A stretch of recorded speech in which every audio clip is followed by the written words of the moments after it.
What is up, guys? Episode 10 here.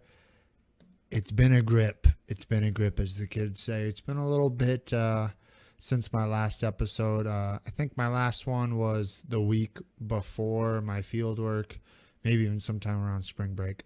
I don't know. I haven't been keeping track. Me and Christy have been super busy. I've had some time off. Just haven't got around to podcasting yet. And the good news is I'm back now. So back. I don't know if I'm better than ever, but I'm back. So where did I leave off? So this is another solo cast for you guys. And I just kind of wanted to get up to speed on what's been going on lately and talk about kind of my last past month, and just elaborate on some things and talk about my experiences this past couple months. And Walt's over there playing. So if you hear a pug, that's him. So where did I leave you guys off? I was last time I talked to you, I was just getting ready to go out to my level 1 field work for adults, which was a home health based field work. So throughout that week, I kind of hung out. Well, I did hang out with an OT, a couple OTs who do home health here in Waterloo, and it was something that I wanted to try because, I think it could be something that I would be interested in, occupational therapy within the scope of, or within the home health realm. I think that's something that would match my personality and match kind of what I want to do well. And, I did have a great experience there, one of the things that really draws me to home health with occupational therapy is that you're already in the client's home. So if you don't know much about occupational therapy, we know that we're always trying to get people to live as independently and as safely as they can inside their home, outside their home. Let them be able to do their activities that they want to do, find modifications, adaptions, things like that that'll allow them to participate in their activities. So being in a person's home as an occupational therapist is like the most ideal place to be, because you're in their home environment, and you're seeing how they do things within the home, what modifications can be done within the home, and really assessing them the best, because they're not in this modified or this fake environment or this simulated environment, but they're in their home. So I think the greatest thing about that is that we can really, we're not going to bring a ton of gadgets in the home, this or that, but we rely on what we call our therapeutic use of self. So, if I were to come into a home, I'm using those skills, mostly in my brain skills, to help that client be as safe and independent in their home as they can and stay in their home as long as they can. So it was a great experience. I saw a lot of people from, shoulder injuries to congestive heart failure to weaknesses, total hips, all those people returning home, and they got to learn how to, adapt and modify their home environment to meet their new demands, after that injury or incident or, flare up or whatever it may be. So it was a great experience. It was something that, I definitely could see myself doing. The OTs I followed were great. I did kind of like that you were out on your own doing your thing. But I like being around people too. Not that much, but I do like being around people. And, so you didn't get a ton of collaboration with other professionals. You were out kind of, in your car most of the day, all the day, and spending time with patients in their homes. So you didn't have that interprofessional,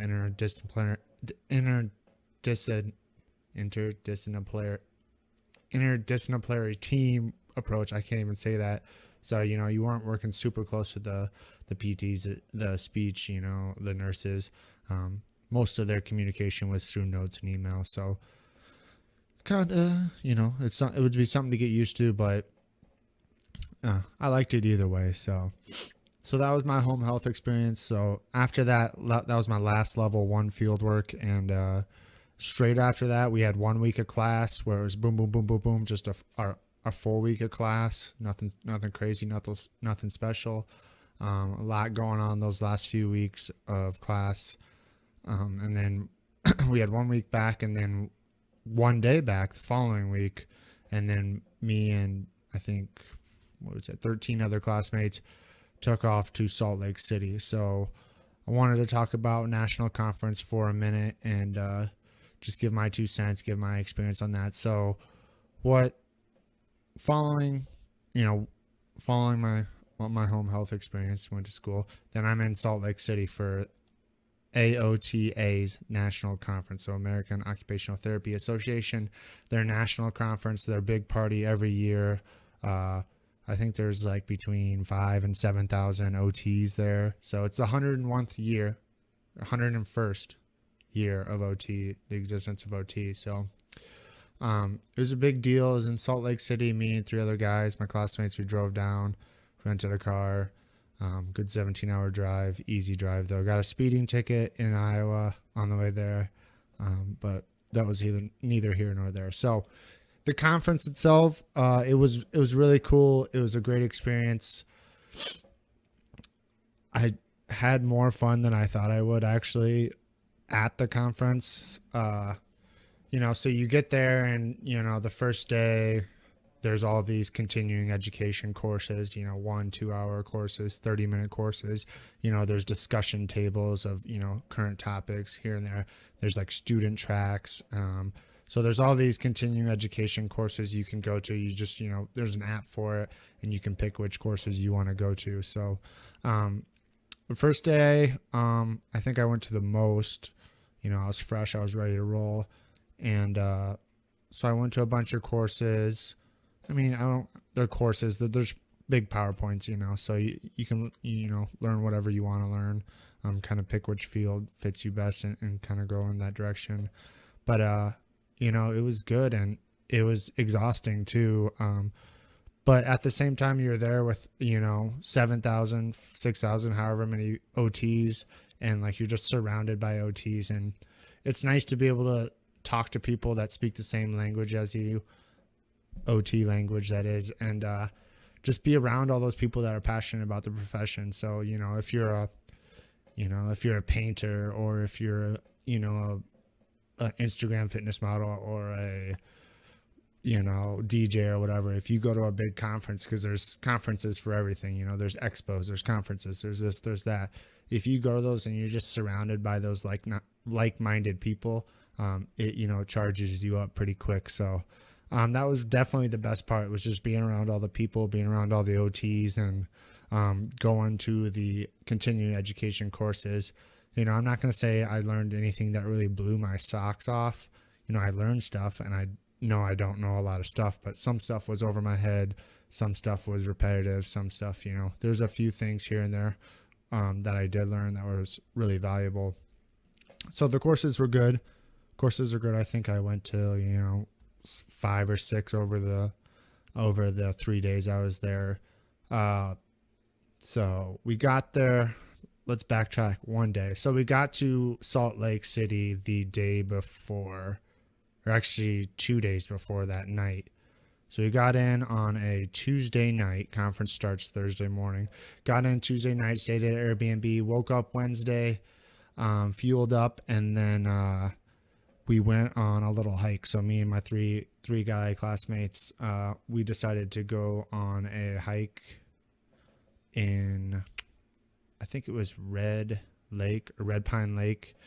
It was a little east of Salt Lake City. So in some Cottonwood Canyon or something like that. People know it better than me. But anyways, so 4 Iowa boys going hiking in Salt Lake City the day before a national conference. What could go wrong? What could go right? So we get to our hike site. We had picked it out. It was on the category of difficult out of, I don't know if that was the highest difficulty or the lowest difficulty, but it was definitely difficult. So we get there. It was a difficulty rating, and I didn't bring any boots or any really hiking gear except for my backpack, and I did bring some gloves and a hat and my sunglasses. So I was set. I had my running shoes on, and we took off up this mountain trail, and there was snow everywhere. Luckily, it was good 65, 70 degrees all day. So as we're walking, the snow is melting. Granted, I'm wearing shoes. My feet are soaking wet. Luckily, I brought some nice warm socks, so I didn't die too hard on my feet. So we're walking. Our GPS is going in and out. We kind of think we're on the trail, but we're just following some old ski marks that look like someone was on that trail, if that was a trail, but everything's covered in snow, so we can't really see. But mind you, it's a gorgeous day, and sun is out. We're out in a long sleeve t-shirt and pants, and we're feeling fine. So we're walking. It's been a couple hours. We brought lunch and stuff, and we're looking for these damn lakes that are in between two mountains or something. And, it's like a 3-mile hike there, and it's been, 4 hours. And then we kind of get through this one ridge or whatever, and then we kind of go down. It's kind of a big valley, and we can kind of see a long ways. And we're like, oh, we just need to go up this mountain over here, like way in the distance, like over there, that big mountain that has snow all the way up it and down it. And we think the lake's right over that mountain or close to it. If we get to the top, we can see the lake. Granted, there was snow all over the ground, and we didn't really think about not being able to see a lake covered in snow because it'd be frozen, covered in snow. So we wouldn't know if it was a lake. That didn't cross our minds. So we keep hiking, and the snow's pretty deep and dangerous. Not that we knew. We only knew this afterwards. But so the snow is pretty deep, and we're walking by little like Christmas trees that are up to like buried to the where the star would go on the top of it, and it looks just like a little pine tree stick in the ground, but it's actually a tree buried underground. And so we're walking. We get to this big like open area, and we can see where we need to go. We just have to climb this huge ass mountain that is covered in snow. So we start walking more. We're already tired, so I'm very tired and very fed up. So we're walking, and eventually one of us is like, screw this. And then a little bit later, I'm like, screw this. And then the other two guys were like, all right, we're going to make it to the top of this mountain. And if we can see the lake or whatever, we'll keep going. We'll come back to you guys in a bit. So while they're, I stop halfway up that damn mountain that was just plain snow, and you just had to zigzag the whole way up.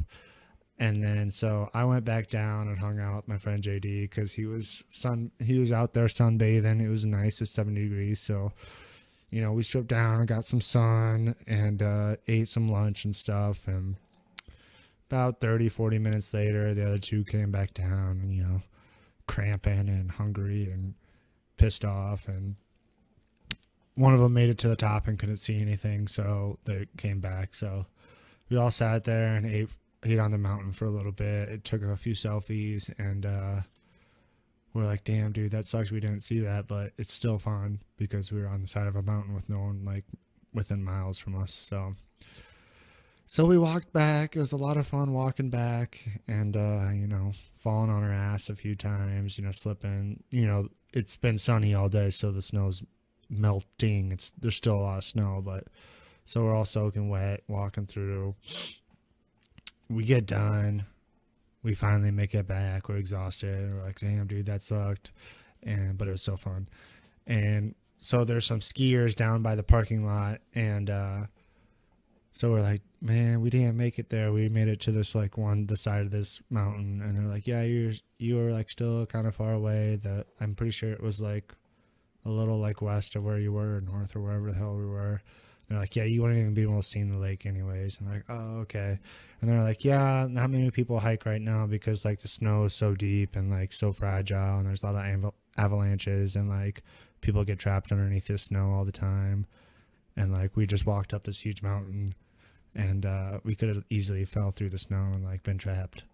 So I don't know if we're dumb or lucky or both, but it is a funny story. Oh, and we got so sunburnt because we didn't bring any sunscreen, and it was 70 degrees out. And one of us, Matt, he didn't have glasses, so I think his eyeballs got sunburnt too. And we were pretty sunburnt, and my nose was leaking juice the next couple days. So it was a pretty good burn. So our first day at conference was the next day. So we showed up to conference all sunburnt and stuff. And one of my other buddies, JD, he must have had something, like his eyeball got sunburnt and stuff like that. But he looked like Will Smith in Hitch the next morning with his eye was just like puffed up. And it was so funny. JD, if you listen to this, I'm sorry. But yeah, so we all got super burnt and we were super sore the next day. But it was a lot of fun and we were really dumb and should have checked the old trail forecast and stuff like that so we didn't get eaten up by snow or an avalanche or anything like that. But it makes for a good story, I guess. I guess you'd have to be there. So definitely have to go back and hike sometime again on Lake Tahoe, or not Lake Tahoe, Salt Lake City. It's a beautiful place. So let's fast forward back. So national conference, the next day, we're all burnt. We see our professors. Everyone's like, yeah, you guys made it. You're alive. Like, people just died on that mountain a couple days ago, or like last week, because they fell through the snow. But you guys are so dumb. So it was pretty funny. It was a good story. So back to national conference. The continuing education courses, the cool PowerPoints, all that stuff was informational. Definitely sparked some interest in some other things I didn't think was possible, or I didn't think I'd be interested in. I went to a lot of stroke things, which I know I'm interested in, but stuff with like robotics and stroke, taping the shoulder for the hemiplegic arm. What else? I also went to a course on sexuality for individuals with intellectual and developmental disabilities, which is really interesting. Just talking about how to approach, sexuality with that population. What else did I go to? I went to a student one. I went to one about an app that a lady showed me how to use the Walmart app, which was, I'll leave my comments elsewhere. But overall, it was good. The courses were good. They were great. Honestly, though, the best part was the expo. So if you've ever been on the internet or anything like that, you see pictures of expos and they're like the Arnold Classic or anything like that, where there's just booths and they're handing out free samples of stuff like that. So it was like that. It was a giant expo. I don't even know how many booths were there. It took 2 days to go through the whole thing.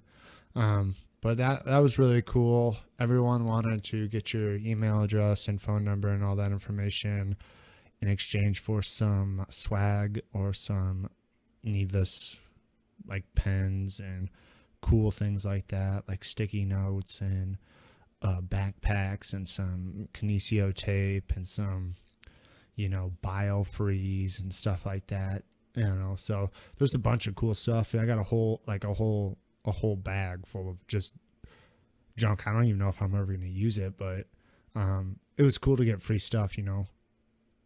That's always cool to get free stuff. So we spent a lot of time in the expo and got all this free stuff. And I don't like talking to people and taking free stuff, even though it's free. So I hung out with my classmates mostly and let them do the talking. And then I would just casually fill my bag with stuff while they're distracting the people. So that worked out really well. So if you don't like talking to people, just go with someone who likes talking. Amanda, I'm talking about you, and just get all those free goodies while they're talking and, kind of ride those coattails. But yeah, the expo is cool. There was also a student little center for the NBCOT exam where you could spin the wheel. It was a button. It was like playing the slots, you could spin it and try and win a free exam. And I damn near played that thing probably 15 to 20 times. And I did win some flashcards, which is cool, which will be helpful, I guess. But their only retail value is $15. So I didn't feel that cool. Most of my classmates won, study guides, free exams, prep toolkits, so everyone, I'm pretty sure everyone except for a couple of people won something. But dang, that would have been cool to get that exam because that's like a $500-600 exam. And it would pay for the trip. So if anybody has a free NBCOT exam and wants to give it to me, let me know. I will take it. If not, I won't be back, or I may be back next year, but I won't be spinning for that exam because I'll already be licensed, hopefully. And so, yeah, that thing was the death of, that was like the dream killer, because like you would just wait in line, and once the word got out that there was this exam prep where they're giving away exams and giving away study materials, all the students just flocked to that. And then after a while, the line is just like 15, 20 minutes to get one spin. And then, you're just, sucked in there because you want that $600 exam. So, yeah, I didn't win, but, of course, everyone like in front of me or behind me won every time. But it was fun. I hate that thing. So let's move on. What else about National Conference? So, yeah, there were some poster presentations.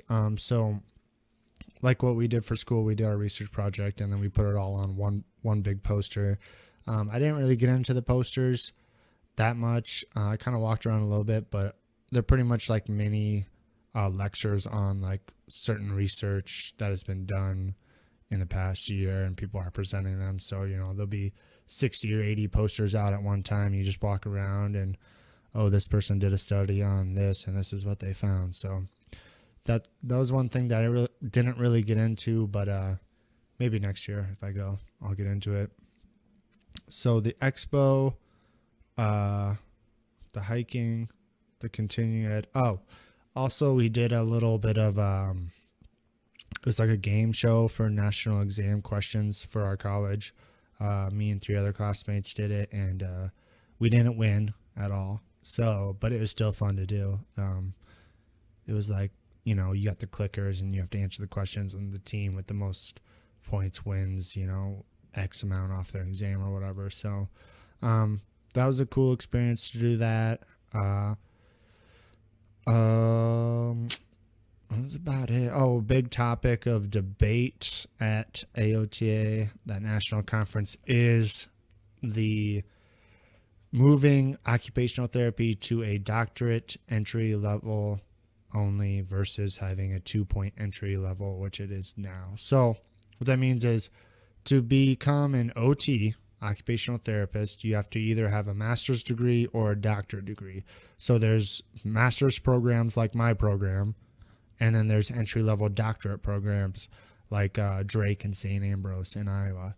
So those are 2 entry points. What AOTA or whoever's in charge is trying to make is that occupational therapy only has 1 entry point, and that is the doctorate.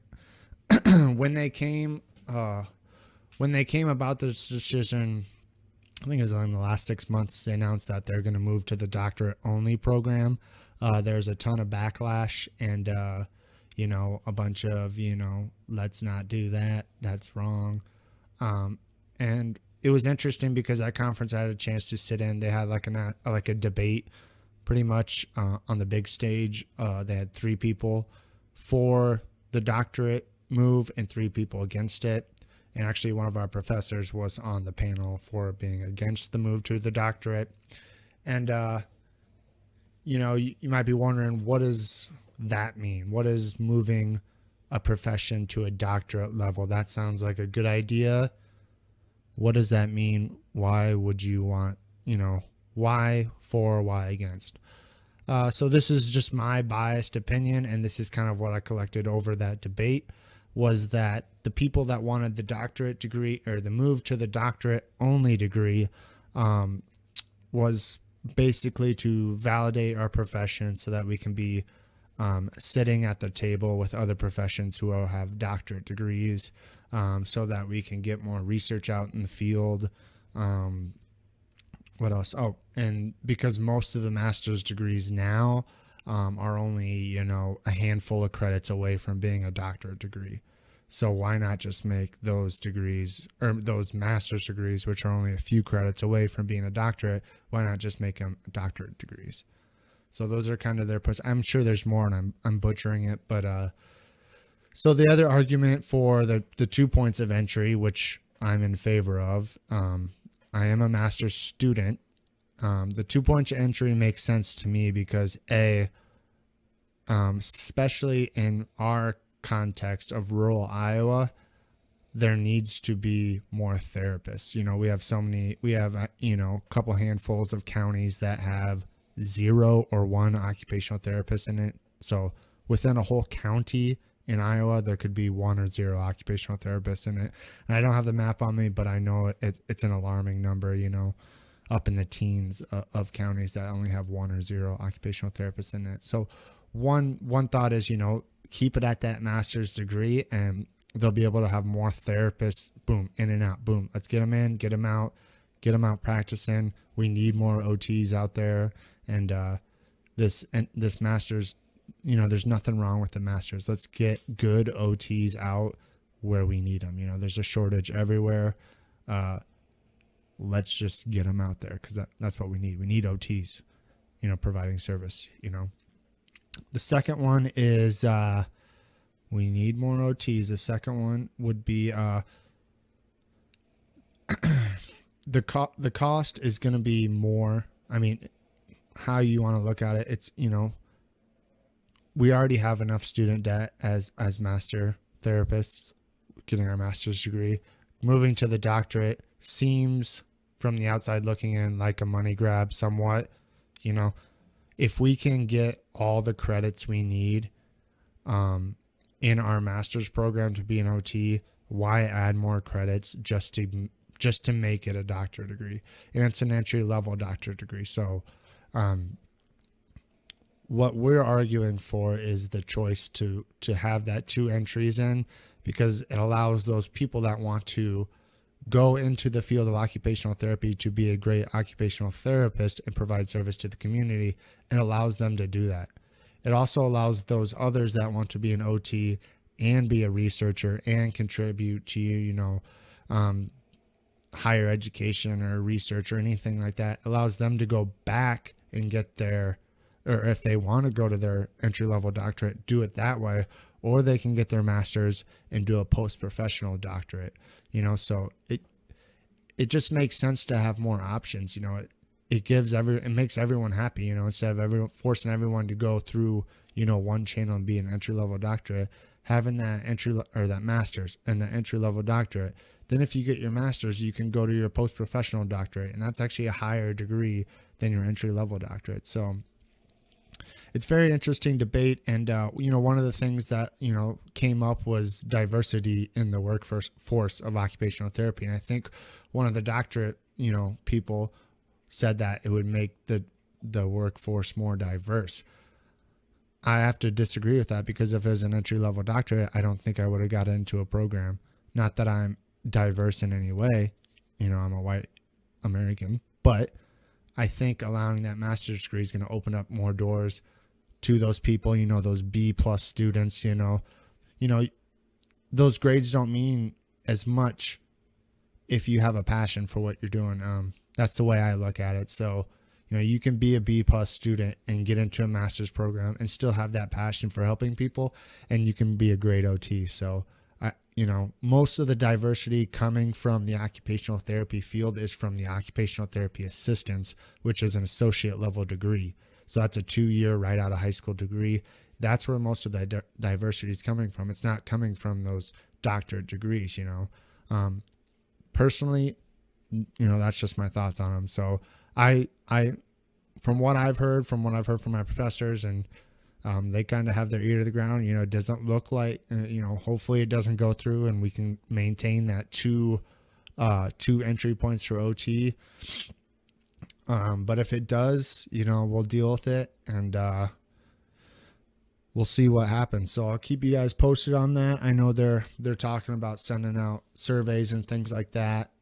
It's something that I didn't think I'd be interested in, but as being a master's level student, I don't think there's any, and after talking to some of the people, at other programs at national conference, I don't think there's any gap in our education compared to theirs, So I think we need to keep the 2 points of entries. But again, I'm just a guy. I'm not even an OT yet. So what do I know, really? So that was one hot topic, but I just wanted to give my opinion on that because, I think it's important for people. And, you're like, well, that really doesn't affect me, but it's my podcast. I can talk about whatever I want. Okay. So, national conference, boom, it was a lot of fun. Walked around the city. Salt Lake's a beautiful place. Went to Whole Foods a couple times, got some cheese, hung out. It's a great place. I would definitely probably move there if it wasn't so far away, but you never know what could happen. It's a good place. So that kind of wrapped up my national conference. Drove home. Once we got home, boom, it was right into our last week of classes. So like I said, April was a busy month. I had my fieldwork. I had 1 week of class. I had 1 day of class, national conference week, all the way up until Sunday night. Got back Sunday night, boom, right into my last week of classes. We had our final on my final on Wednesday, and it was pretty much done from there. So, high amount of not stress, but just a lot of stuff going on at once in that April. But so we get back and get through that last week of classes, and then we had our research presentation, which was just about a 20-minute research presentation on my group and I's research that we'd been working on, which was about complementary and alternative medicine in Iowa, the use among therapists in Iowa. So we gave that little, little PowerPoint presentation on our research to the college, as well as the other groups in our cohort, and everyone did a fantastic job. So then that kind of wrapped up.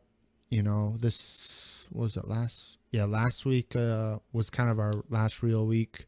We met Monday, hung out, had some food, did some practice exam stuff, and then Wednesday we kind of had our final goodbyes of class, and talked to a couple of our professors. They gave us some feedback, and then we were off. So we were done with school.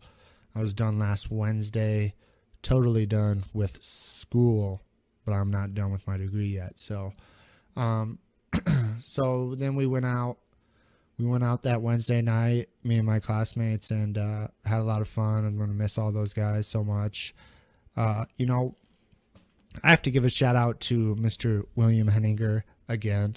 I feel like I always give him shout outs, but I can remember before I started grad school, he said something along the lines of, grad school is going to be the best time of your life, or you're going to have so much fun in grad school. Something along those lines, where I was like, oh, okay, we'll see. It sounds pretty stressful, but if you say so, we'll see. And man, he was spot on, man. That was the time in school. It was great. I went to Northern Iowa, the University of Northern Iowa, before grad school, and there's nothing like having a class that you go to every day and it's the same people. I know that sounds dumb, but at UNI, I never really made that many close friends, just because I was mostly in and out of class, and every class was different. You knew a few guys here and there, and but man, in grad school, at least for our school, we're in cohorts, so we're in the same class every day, the same people for 20 months. So you're in the same classroom Monday through Thursday, usually, anywhere from 4 to 8 hours a day in there with them. And, you're just bonding with them and, hanging out with them. And, I had 18 other people in my class, and every one of those guys and gals in there, I consider a really good friend. And, I'm going to miss those guys, and I hope they do well on their field works coming up, and hopefully we can celebrate in December one last time as a class. But hopefully I stay in touch with a lot of them. So I just wanted to give a shout out to those guys, because, nothing bonds you more than not that college is an enemy, but having a common enemy. So if we're all in a room and we know we got 20 months together, and we know the enemy is school and schoolwork, and professors, we love our professors, but we're all against them because we're trying to survive. We're trying to get through our schoolwork. We're trying to just wiggle our way through grad school, and nothing bonds people like having that common enemy. And I don't think anybody in our class would if I needed something or needed a ride or needed something, I never had anybody, turn me down, and everyone was super kind and close to each other, and there's been a lot of good friendships that came out of it, not just for me, but for other people. I know people, have found really good friends in this program, and I think that's just a testament to the people in the classroom, the professors. There's something special about our cohort that we didn't see in the one before us and the one after us. So shout out to those guys. Hope you guys do awesome. Stay in touch. Don't be strangers. And MSOT 18, class of Allen College, shout out there. So that's sad. We're all leaving each other. We're all moving on. But that gets me to my next point is summer fieldwork. So I'm done with school. School is done.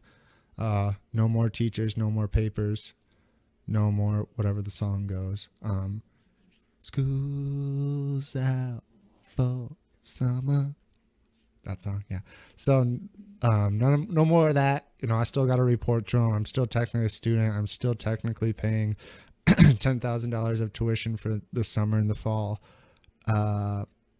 So yeah, I'm still student, and so I'm gonna be doing my field work in Davenport. Moving to Davenport, moving there for the week, for 12 weeks, and then I'll be home on weekends. So never spent extended amount of time in Davenport. I mean, I did take a college visit to St. Ambrose in high school. Almost died on the way home in a car and a potential accident. The people in front of us might have died, but that's a long story. So haven't spent much time in Davenport. Actually going down there tomorrow. If you're listening to this on Wednesday, I'm going down there. Was able to find a buddy, a friend who actually used to take one of my fitness classes that I taught, Fighter Body. He was taking that, him and his girlfriend, and then they moved down there. And I believe he's becoming a chiropractor, and I believe she's becoming a nurse. And I'm gonna go stay with them for the summer. So I'm super psyched up about that, because not only do they seem like really nice people and really good people, but they're both in the health field too. So I think we can bounce ideas off each other and learn from each other. So I'm excited about that. I'm excited about the facility I'm going to be working at. It's a manor care facility in Davenport. So it's a skilled nursing facility. So I'm going to be dealing with mostly the elderly population, older adults. So I'm excited about that. Use some modalities, some assessments, do some evals, things like that, doing the damn thing. So I'm super excited about that.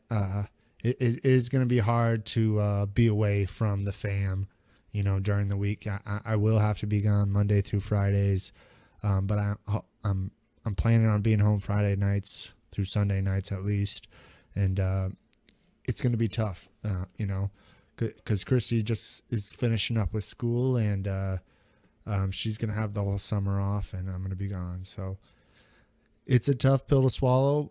But I know we'll get through it together, and we got great support from our families, and we'll find a way to get it done. We always have, and we always will. So I'm excited about it, though. I've never really left home, so this is going to be kind of like having one foot out the door, one foot in. But with that being said, I'm going to be very excited when it's over, because in the fall I'll be here in town. So we'll see how it goes. I'll keep you guys posted on that whole move to Davenport, living in Waterloo on the weekends. Hopefully it goes by fast. We'll see. So that's kind of where I'm at in school, guys. When I started this, I was in my last semester, and it flew by. April was a crazy month. I did the old field work, home health. I did the national conference. I did the finals week. I did the research presentation. I did the goodbyes with my classmates, and then boom, now we're here. And, I want to talk about Christy for a minute, because Christy this semester is doing a competition class. If you don't know Christy, that's my girlfriend. And she is in culinary school, and she is on the competition team at her school. And her first competition was a couple months ago, and her and her partner got first place. It was a pork dish. I can't remember what it was. Sorry. And so number one on the judges' scorecards and number one in her hearts for their first competition. So then this next competition was Sunday night, and she went solo. So she went fortnight solo, and she got that victory royale. She got first place. So I'm going to do a little brag for her because she has been working so hard this semester, and she commutes to Cedar Rapids every single day except for Saturday, Sunday, every day during the week. So that's 45 minutes an hour there, 45 minutes an hour back. And people are saying I do that every day, but when you have class at 6:30 in the morning, when you have class at 5 a.m. some days, when you're working the breakfast shift, that commute can get a little tough.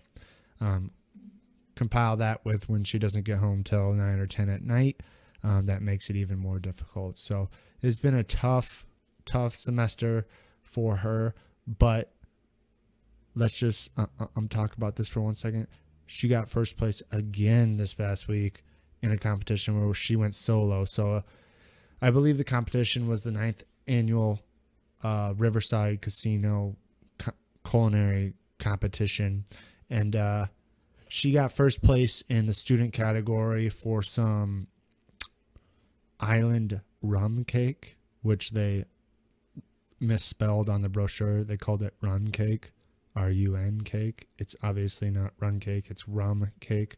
And they also spelled her last name as Bieber, so it was Christy Bieber. So they should probably look over their brochures next year, or get some clarifications on dish names and stuff like that. So yeah, she got first place again in her second competition. This will be her last competition if memory serves me correct. So she was 2 competitions, 2 first place. So 2 for 2 on her competitions, and both were first place. So that's pretty good for being a student. And a funny story about Christy and how far she's come in not only her whole life, but in cooking in general, was one of our first dates. I went over to her apartment and she graciously offered to make me dinner. I can eat pretty good.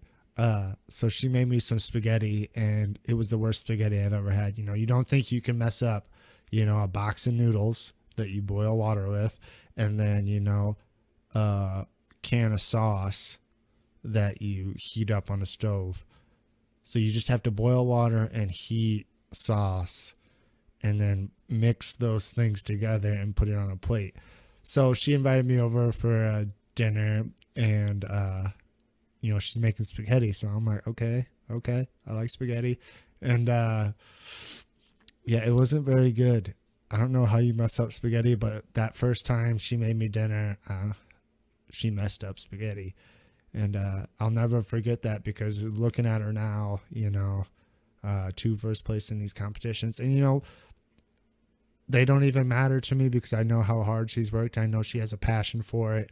And I just wanted to tell her that I'm so proud of her.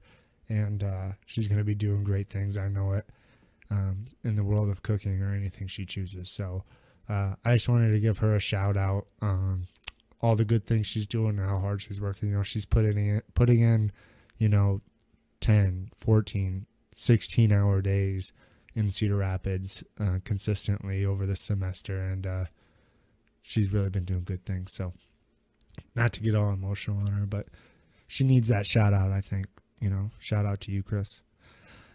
That's almost it. That's all I really got. I just wanted to get on here and start talking, trying to think what else is going on. So I'm moving to Davenport for 12 weeks and living in Waterloo for 12 weekends. In the summer, we got a lot going on. We got weddings, graduations, we got Tough Mudders, we got, a bunch of stuff going on this summer. So it's still going to be a great summer, I think, get that garden going too. So I'm really excited about this summer and everything it holds, whatever I'm trying to say. Try and keep this podcast going. Maybe I'm going to have to take it on the road, take it to Davenport, get that D-Port podcast up, gotta bring my sign with me so people know what podcast we're at. So I'll try and keep it fresh. I'll try and keep going. So bear with me, if I skip a week here or there. I anticipate being pretty, what's the word? Like drained, emotional, or like, drained a little bit with my brain these first couple weeks of field work. I'm sure I'm going to get a lot thrown at me, but I'm ready. I'm ready with that head movement. If they try to throw some curveballs at me, I'll be ready. So I'm excited about that, actually being an OT this summer. So put all that hard work in, and now it's it's time to dance. Let's do the OT dance. So with that being said, I'm gonna go see Avengers tonight. No spoiler alerts, and that's all I got for you guys today. Stay tuned. Hopefully I'll get another one of these out before I leave. If not, stay tuned. I will see you guys soon. Thanks for the support. Always like it, comment, post on it, whatever you want to do. Share it to your mom, share it to your dad, so they can share it to their cousins and sisters and stuff like that. And thanks for the support. Also, shout out if you want to come on, talk to me. Let's link up if you need to. Half the stories on Instagram. We're on SoundCloud, YouTube, iTunes. So let's get it popping whenever you want, guys. Thanks for everything. I'll see you guys soon.